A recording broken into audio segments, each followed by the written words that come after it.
అలసిన మీ శరీరానికి శక్తి, బలం, ఆరోగ్యం కావాలా? Second shilajit resin.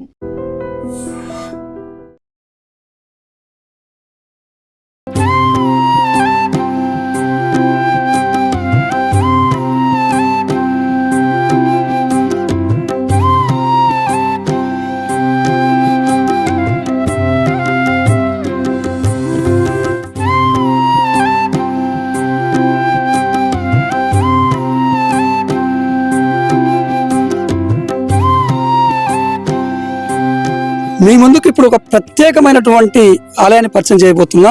ఎందుకు ప్రత్యేకం అంటే, మనం ఎక్కడైనా సరే, ఏ శివాలయంలో అయినా సరే, గర్భాలయంలో ఒకే శివలింగం ఉంటుంది, ఒకే ధ్వజస్తంభం ఉంటుంది. తర్వాత ఎక్కడ చూసినా మీరు శివాలయాలకు సంబంధించినటువంటి అక్కడైతే శివలింగాలు ఒకటే ఉంటాయి. కేవలం శ్రీకాళహస్తిలో 2 శివలింగాలు ఉంటాయి. కానీ ఈ ఆలయంలో 2 శివలింగాలు సపరేట్ ఉంటాయి, 2 ధ్వజస్తంభాలు ఉంటాయి, 2 ద్వారాలు ఉంటాయి, వినాయక విగ్రహాలు 2 ఉంటాయి, ఆంజనేయ విగ్రహాలు 2 ఉంటాయి, కుండాలు కూడా 2 ఉంటాయి.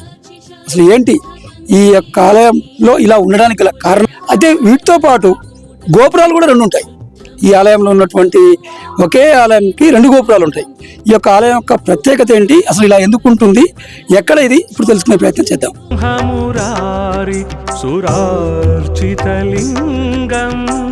నిర్మల భాసిత శోభితలింగం. అయితే ఈ ఆలయ యొక్క ప్రత్యేకత గురించి ఆలయ ప్రధాన అర్చకులు గిరిప్రసాద్ గారు మనతో పాటు ఉన్నారు. వారిని అడిగి ఆలయం యొక్క విశిష్టతలు, ప్రత్యేకతలు అన్ని తెలుసుకున్నారు. నమస్తే సార్. నమస్కారం అండి. ఇది శ్రీ పార్వతీ రామలింగేశ్వర స్వామి దేవస్థానం, గ్రామం తుమ్మలపల్లి, మండలం చండూరు, జిల్లా నల్గొండ. ఈ పార్వతీ రామలింగేశ్వర స్వామి దేవాలయ చరిత్ర ఏమిటంటే, పూర్వం మనకు రాముల వారు రావణాసును వధించిన తర్వాత ఆయనకు బ్రహ్మహత్య పాపం ఉంటుంది. ఆ పాపం పోవడానికి చాలా శివలింగాలు ప్రతిష్ఠిస్తూ అయోధ్య నగరానికి వెళ్ళారని చెప్పేసి పురాణ గాథ. అలాగే ఈ యొక్క మార్గం నుండి వెళ్ళారు. ఇక్కడికి వచ్చేసి ఇక్కడ మనకు 2 ధ్వజస్తంభాలు ఉంటాయి. ఆ 2 ధ్వజస్తంభాలకు సూటిగా కింద కొండ దిగితే మొదటగా అక్కడ పాలగుండం సృష్టించారు.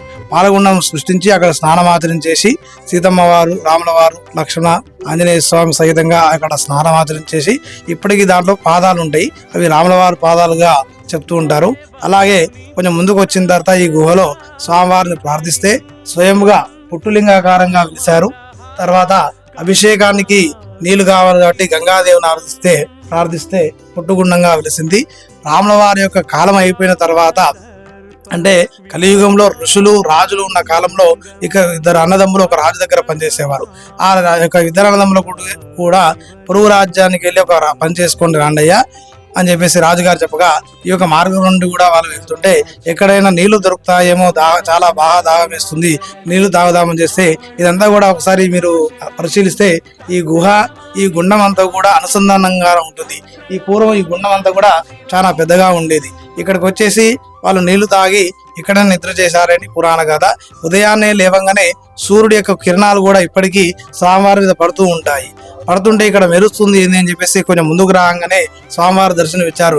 ఏంటి మహిమ అని చెప్పగానే పుట్టులింగము, పుట్టుగుండము ఇదంతా చూసేసి ఏంటి మహిమ అని చేసి 2 అన్నదమ్ములు కూడా ఋషుల దగ్గరికి వెళ్ళారు. అయ్యా, మేము 2 అన్నదమ్ములము, మాకు ఇలా స్వామివారి దర్శనం ఇచ్చారు, ఏంటి మహిమ మహాత్యం గురించి చెప్పండి చెప్పగా, ఆ యొక్క ఋషులు దివ్య దృష్టితో చూసి, మీ యొక్క జన్మ ధన్యమైందయ్యా, మీ చేత ఒక కార్యం జరపవలసింది, అందుకే మీకు స్వామివారి దర్శనం ఇచ్చారు, మీరు కూడా ఇంకో శివలింగాన్ని ప్రతిష్ఠించని చెప్పగా ఆ ఋషులు రాజుల చేత ఇంకో శివలింగాన్ని ప్రతిష్ఠించారు. పుట్టులింగాకారము, పెట్టులింగాకారము అని చెప్పేసి అంటారు. అది యొక్క అన్నదమ్ముల చరిత్ర ఎప్పటికీ ఉండాలని చెప్పేసి 2 శివలింగాలు అయినాయి కాబట్టి అన్ని కూడా 2 ఉండాలని చెప్పేసి 2 నందులు, 2 గణపతులు, ఇక్కడో గణపతి అక్కడో గణపతి ఉంటుంది. తర్వాత 2 ధ్వజస్తంభాలు, 2 గుండాలు, 2 శిఖరాలు, 2 ఆంజనేయ స్వాములు అన్ని కూడా 2 ఉంటాయి. ఇక్కడ మనకు ఉత్తర గోపురాన్ని నిర్మించారు. తూర్పు గోపురాన్ని నిర్మించే సమయానికి ఆ 2 అన్నదమ్ములు అటే వెళ్ళారు, ఇంకా రావట్లేదని చెప్పేసి ఆ రాజుగారు 2 అన్నదమ్ములు కూడా తీసుకెళ్లడం జరిగింది. దాని చేత తూర్పు గోపురాన్ని నిర్మించలేకపోయారు. ఇప్పుడు ప్రజల సహకారంతో, పెద్దవాళ్ళ సహకారంతో ఆ యొక్క రాజగోపురాన్ని నిర్మించాలని చెప్పేసి చెప్తున్నారు. నూతనంగా కూడా ఇక్కడ మనకు అమ్మవారు ప్రతిష్టాపనకు సిద్ధంగా ఉంది. రీసెంట్ గా జాతర ముంగల సుబ్రహ్మణ్యేశ్వర స్వామి, వీరభద్ర స్వామి ఆలయాలు కూడా ప్రతిష్టాపన జరిగాయి. ఈ యొక్క గుండము ఇక్కడ విశిష్టత ఏంటంటే పుట్టులింగము, పుట్టుగుండము. ఈ యొక్క గుండం ఎంత లోతుంది అనేది కూడా ఇంతవరకు కూడా దాన్ని తెలుసుకోలేకపోయారు. ఇది చాలా మహిమ గల క్షేత్రము.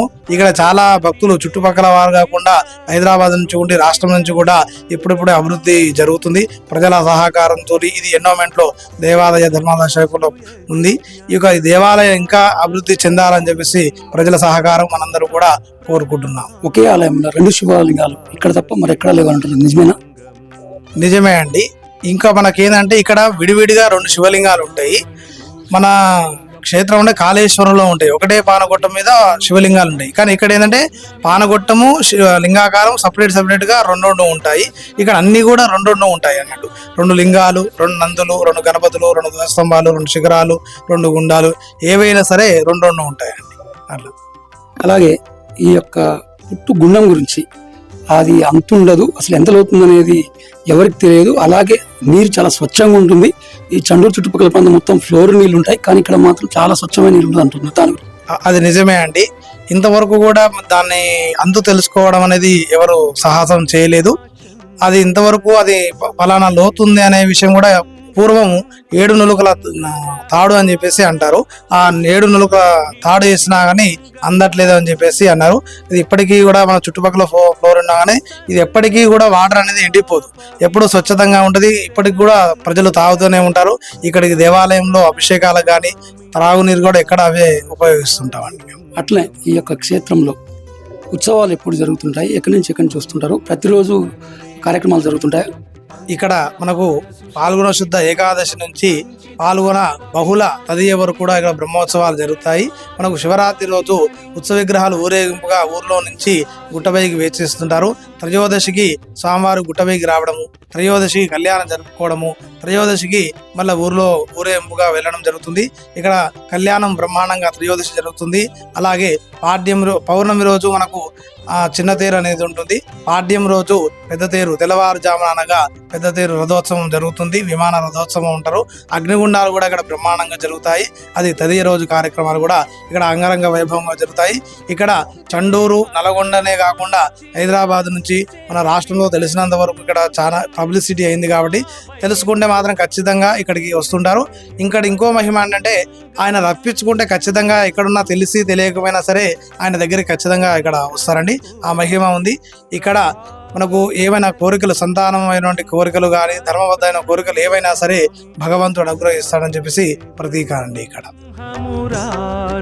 సురార్చితలింగం నిర్మల భాసిత శోభితలింగం జన్మజ దుఃఖ వినాశకలింగం తత్ప్రణమామి.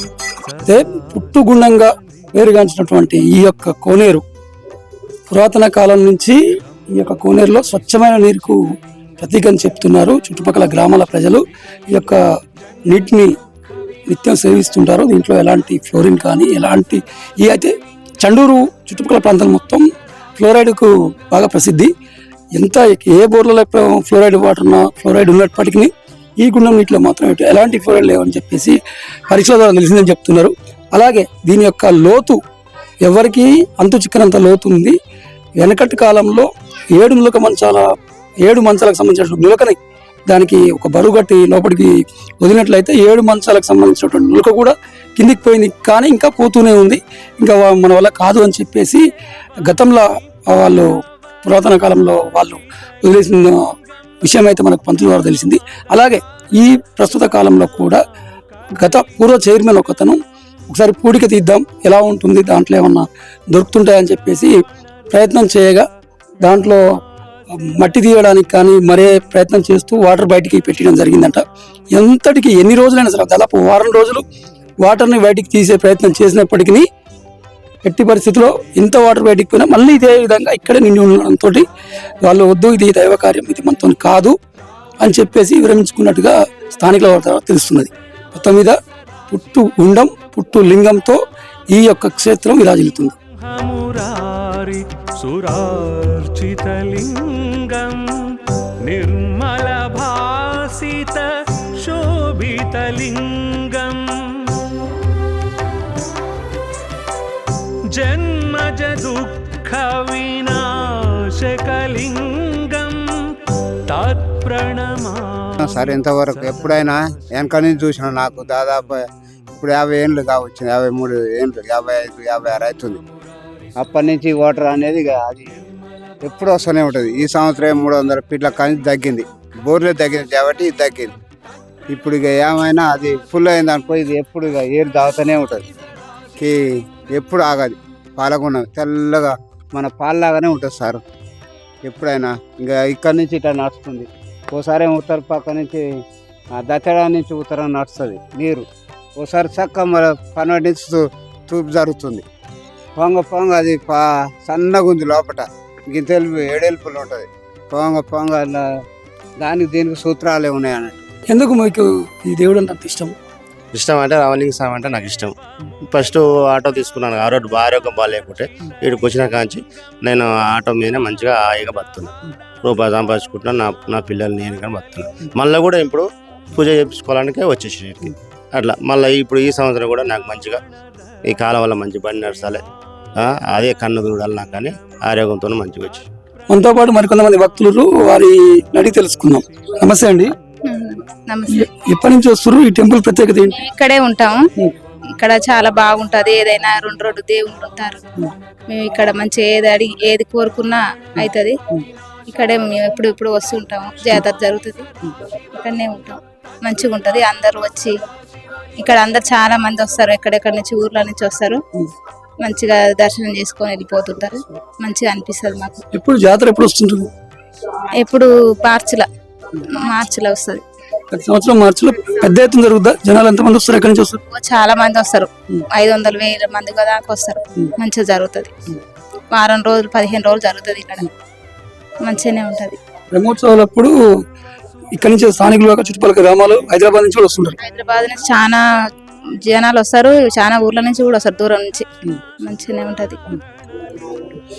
నువ్వు ఎప్పటి నుంచి వస్తున్నావు గుడికి? నేను పుట్టినప్పటి నుంచి వస్తున్నా. ఏం నీకు ఇక్కడ ఏం మంచిగా అనిపిస్తుంది? అంటే ఇక్కడికి వచ్చి కోరుకుంటే మంచి జరుగుతుంది. చదువు కూడా అంటే ఇప్పుడు ఇక్కడికి వచ్చి కోరుకున్నది అన్ని జరుగుతుంది. అందుకే వచ్చి కోరుకుంటా. నువ్వు మంచిగా చదువుకోవాలని కోరుకుంటే మంచిగా చదువుతున్నావు. ఇంకేమన్నా ఏం కావాలని కోరుకుంటున్నావు? మంచిగా చదవాలి, మంచి జాబ్ రావాలి అని కోరుకుంటా. ఏం జాబ్ రావాలని కోరుకుంటున్నావు? కలెక్టర్.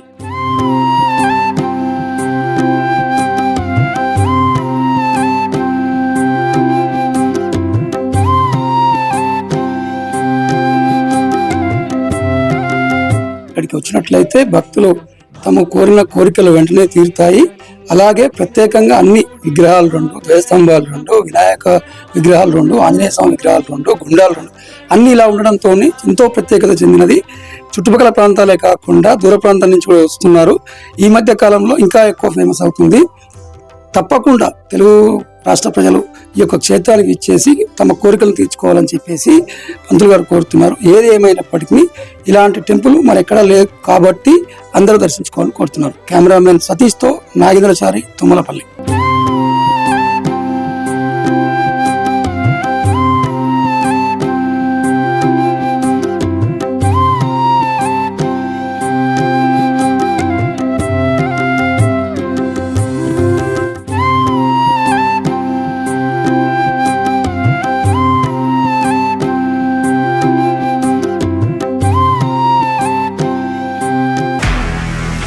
నిజంగా ప్రస్తుతం ఉన్నటువంటి సమాజం దేనికి ప్రయారిటీ ఇస్తుంది?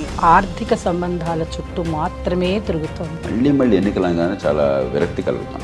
మంచి అనిపిస్తుంది కదా, లేడీస్ కూడా ఛాలెంజింగ్ జాబ్స్ చేసినప్పుడు చాలా బాగుంటది. ట్రాఫిక్ అసిస్టెంట్స్ గా నియమించిన ట్రాన్స్జెండర్స్ అందరితో సాల్యూట్ చేయించుకుంటున్నారు. ఫుడ్ డెలివరీ ఇవ్వటానికి వెళ్ళినటువంటి డెలివరీ బాయ్ అనిల్ పై కళ్ళ ముందు పెళ్ళండి కొట్టి